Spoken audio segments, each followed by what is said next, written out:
Hai everyone, kembali lagi di video kita tentang bincang-bincang beasiswa. Hari ini aku mau sharing beasiswa sama temanku. Dia pemenang 2 kali beasiswa dari universitas S2 dan S3 ya. Jadi hari ini kita mau sharing karena ini kan baru nih, karena kan kita jarang tahu informasi beasiswa dari kampus, jadi kita akan tanya-tanya tentang dia. Oke, kita kesuruh dia perkenalkan diri dulu ya. Halo, selamat pagi semua. Salam dari Wollongong, Australia. Jadi perkenalkan, nama lengkap Igusti Ngurah Edi Putra, jadi bisa dipanggil Edi. Saya saat ini sebagai mahasiswa S3 di bidang kesehatan dan masyarakat, Health and Society di University of Wollongong, Australia.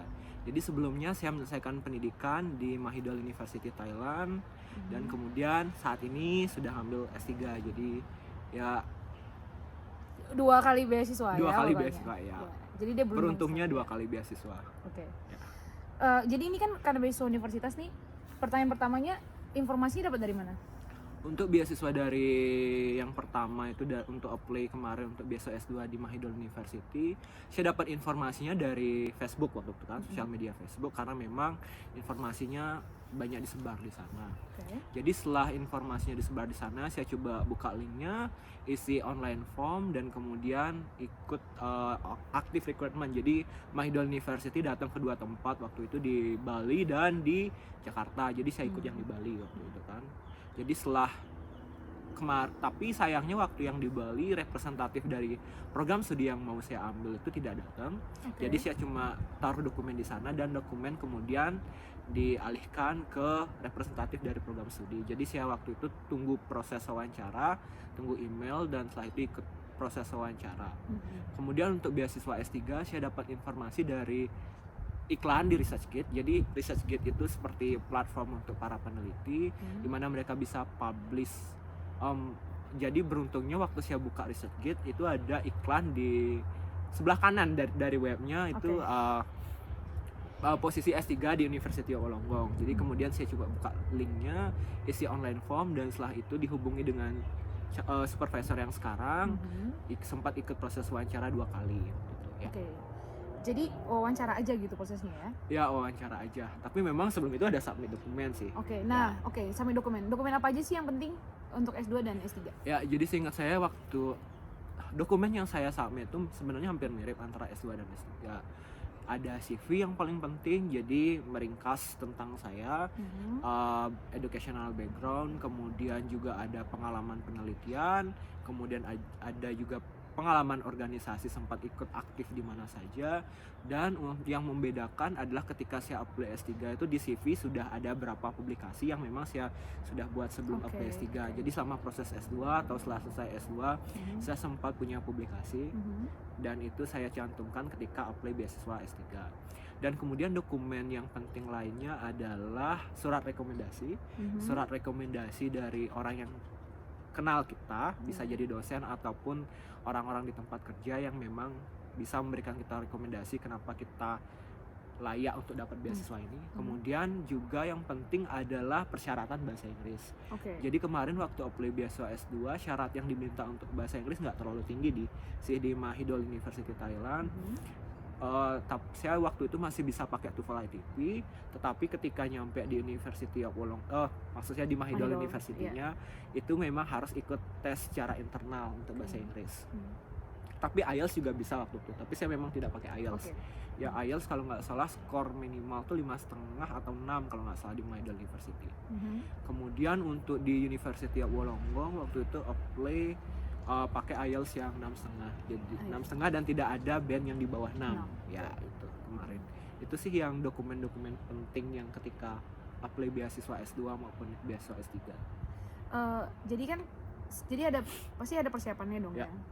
Kira-kira persiapan pentingnya itu apa untuk sebelum dokumen-dokumen itu gitu? Jadi persiapan penting itu adalah kita lihat dulu program studinya, pemberi beasiswanya siapa, kemudian kita pelajari kira-kira syaratnya apa aja. Jadi sebelum submit dokumen itu memang harus dipersiapkan.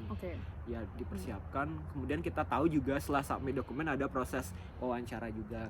Jadi proses persiapan dokumen disiapkan dengan baik.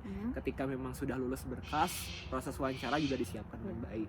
Kira-kira kita juga nerka-nerka kira-kira pertanyaan nanti ketika wawancara apa saja. Jadi memang harus banyak-banyak belajar dari informasi dari web yang dibuat oleh orang-orang yang memang sudah dapat beasiswa, yang sudah sukses dapat beasiswa. Kita pelajari kira-kira tips dan trik untuk lolos seleksi wawancara seperti apa. Jadi saya banyak baca itu sih kemarin. Jadi coba terapkan sama proses wawancara dan syukurnya dapat beasiswanya. Tadi kan bilang soal publikasinya. Jadi itu sebenarnya syarat penting atau hanya sekedar tambahan?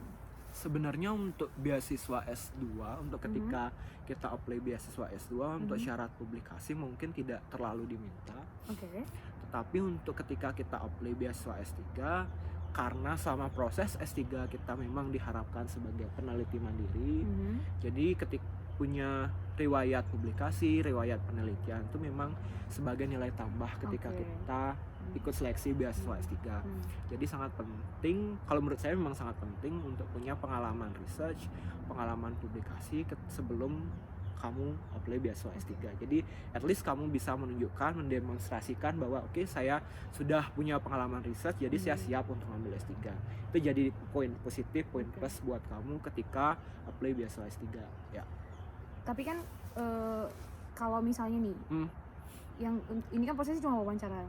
Tapi kalau misalnya biasanya kan beasiswa lain tuh dia ada aplikasi, ada segala macam gitu. Kira-kira nih chance untuk dapat S3 yang university scholarship or itu chance-nya gedean yang mana? Dengan yang konvensional. Mungkin kalau kita bilang secara jumlah beasiswa yang disediakan. Jadi untuk beasiswa yang disediakan dari pihak kampus memang cenderung lebih sedikit dibandingkan beasiswa konvensional yang disediakan oleh lembaga besar, misalnya AS kan. Memang dari government memang ada panitia khusus yang menyeleksi.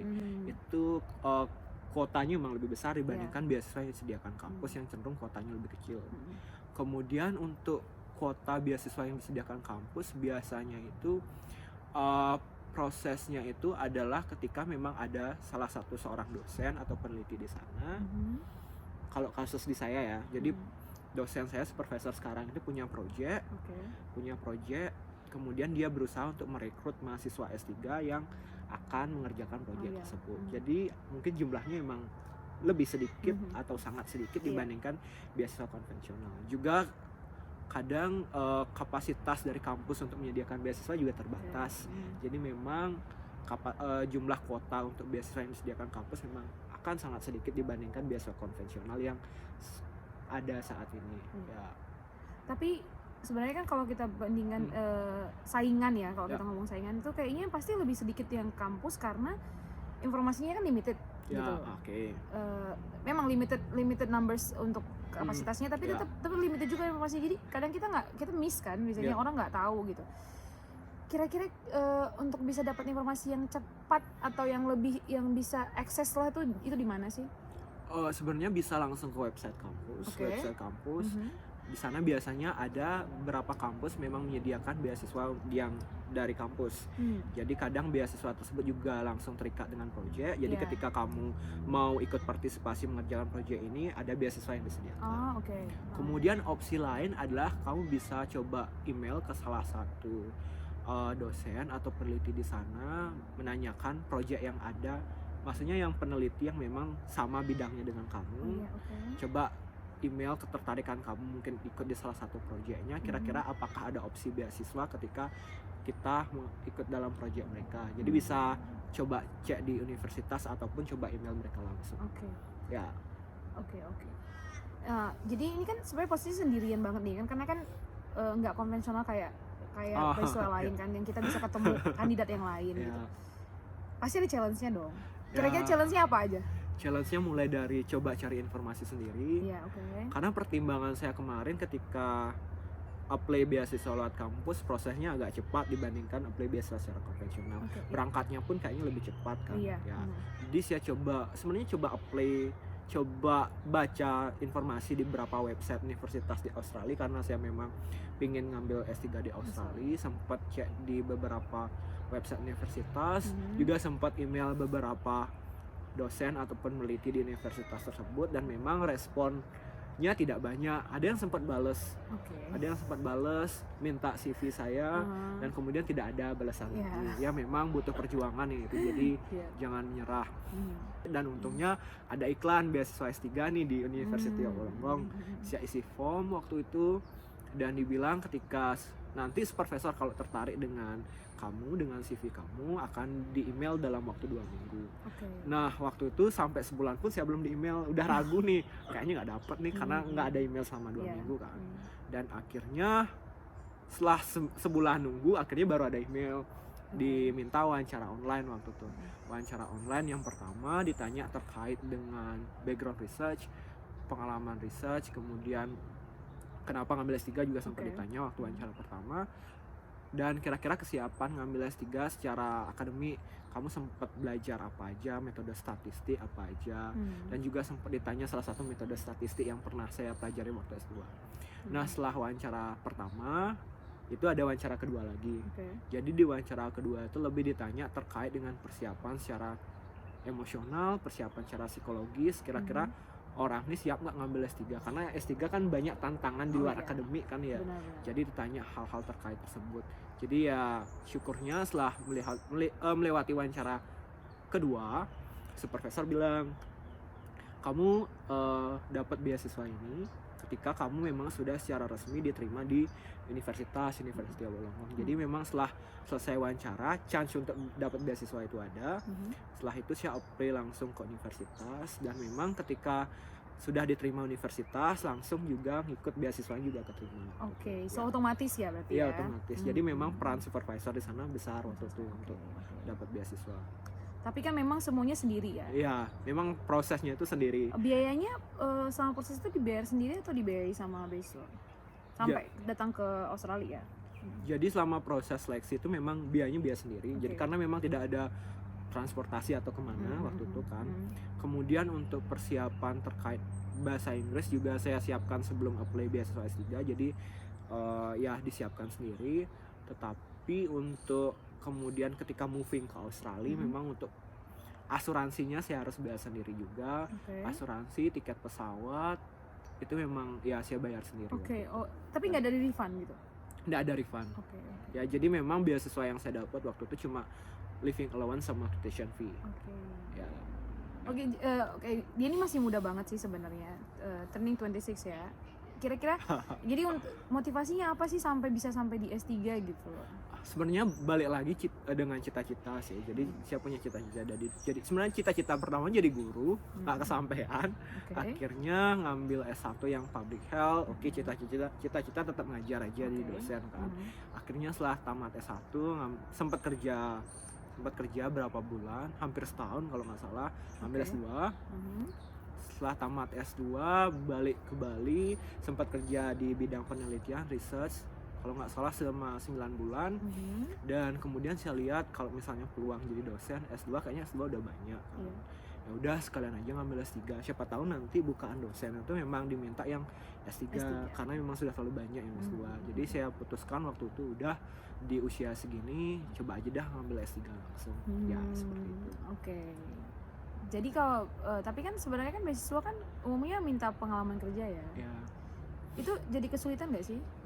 Sebenarnya tergantung pengalaman kerja yang dimiliki. Kalau S3 yang kemarin proses wawancara, beruntungnya saya punya pengalaman kerja sebagai researcher, peneliti juga, jadi memang dianggap sebagai salah satu poin positif ketika ngambil S3. Karena S3 prosesnya itu kamu diharapkan sebagai peneliti independen research, jadi memutuskan segala sesuatu dari awal itu based on you. Jadi ketika sudah punya pengalaman research, dianggap orang ini sudah punya pengalaman riset, jadi sudah cukup siap untuk ngambil S3. Jadi beruntungnya itu pengalaman kerjanya pengalaman research. Jadi melalui pengalaman riset juga saya sempat publikasi, jadi poin positif juga untuk apply beasiswa S3. Kira-kira kalau misalnya dipikir-pikir lebih mudah yang mana? Yang buat sendiri atau ikut supervisor? Sebenarnya ada poin positif, ada poin negatif sih Oke, sebenarnya. ya. Karena yang pertama ketika kita bawa topik dari Indonesia, terkadang topik tersebut juga agak susah nyari supervisor. Oh, Karena karena memang mereka tidak paham ya. karena pertama mungkin Iya. mereka tidak paham, atau karena kedua memang tidak banyak pakar di Oh, topik yang kita ambil. Iya. Ya. Nah, kemudian kadang agak susah juga mungkin selama prosesnya nanti ketika kita pinginnya A tapi supervisor mungkin mengalihnya Iya. ke B. Iya, Ya. benar-benar. Dan untuk topik yang memang sudah disediakan supervisor, secara otomatis kan supervisor sudah ingin yang ini, jadi kita turuti. Jadi secara otomatis kadang memang supervisor follow up kita jadinya kan. Iya, Follow up benar-benar sudah ya. sejauh mana nih progres researchnya, karena memang itu proyeknya dia. Iya. Jadi kayaknya sepertinya dia beberapa supervisor juga punya deadline terkait proyeknya. Jadi Oh, memang mereka kadang aktif untuk follow akan up. jadi lebih mudah ya kesannya ya, Jadi karena jadi mereka menyediakan waktu untuk proses iya, bimbingan segala benar-benar. macam, Iya, untuk iya. progress research kita juga agak lebih gampang. Terakhir nih, tips deh. Oke, tips terkait beasiswa sebenarnya yang penting adalah pelajari kenapa kamu mau ngambil atau lanjut studi kan. Itu yang penting. Kira-kira Motivasi ya. motivasi mau lanjut studi apa? Kenapa sih penting ngambil S2 atau S3? Tergantung, balik lagi ke kamu.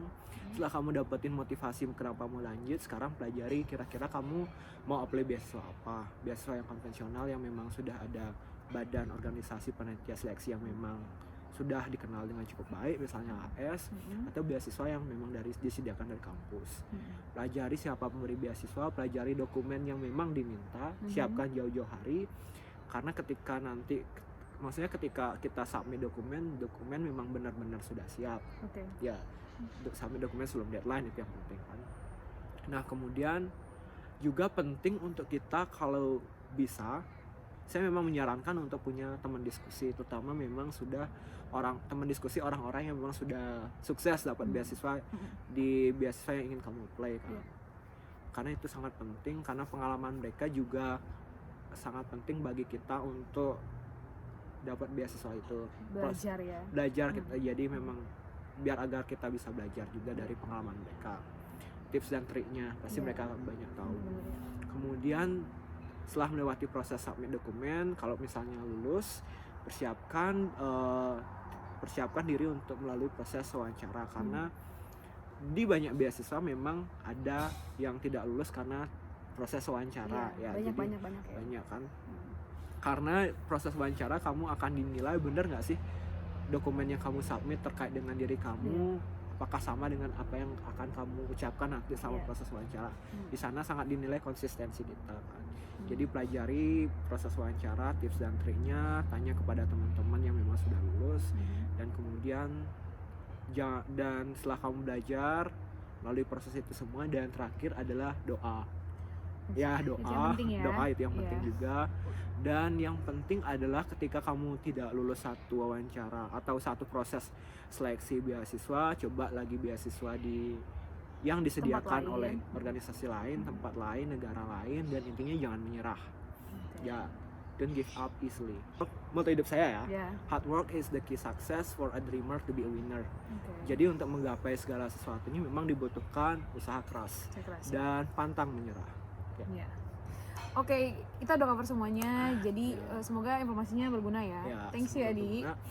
Nanti kalau misalnya mau tanya-tanya nanti bisa di email. kita share email nanti sama kontak. Jadi kalau misalnya mau nyoba Mahidol University atau UW, mungkin tanya-tanya soal projectnya dosen di UW, bisa kontak dia.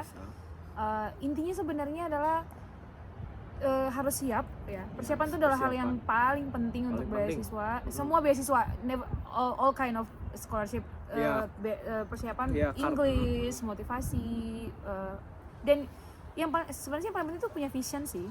Jadi kalau hanya mau sekolah untuk pengen keluar negeri sih, jalan-jalan udah nggak usah. Jangan, karena bukan kita nggak mau ini ya, tapi saat kalian ada di sini akan semuanya akan diuji gitu. Challenge-nya banyak. Kalau kalian nggak punya motivasi yang kuat, nggak punya vision, nggak punya motivasi, dan itu. Satu hal lagi yang penting kayaknya adalah jangan malu bertanya. Benar. Setiap scholarship, setiap award itu punya jalan yang masing-masing. Aku, Edi gitu. Jadi dan kita nggak mungkin jalan kita semua sama. Jadi kalau misalnya kita banyak konsultasi ke orang, kita tahu triknya, kita tahu ini salahnya di mana, dan akan lebih siap sih. Jadi Ya, benar banget. Iya, oke. Makasih udah nonton. Nanti kita ketemu lagi di video berikutnya dengan award yang lain. Ya, Bye-bye. dadah.